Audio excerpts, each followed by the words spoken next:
your TPMS light comes on. The light that's on the dash is the TPMS It's light. The profile of a tire with an exclamation mark.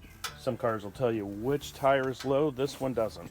On the driver's side door, you'll find a chart that shows what the pressures are supposed to be.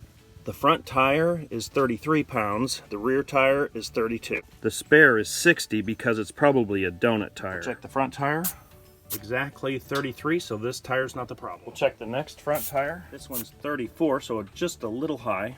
We'll release a little bit of the pressure. There's a little tab on the back where you just let the air out. Now that we let some air out, we'll check it. 33 on the dot. Now we'll check the rear tire. This tire is 2 pounds low, it's 30 pounds. We'll put in a few pounds of pressure. We'll add a little air. We'll disconnect it.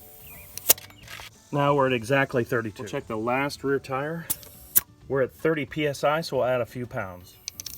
And now we're right at 32. After driving a half mile, the light went away.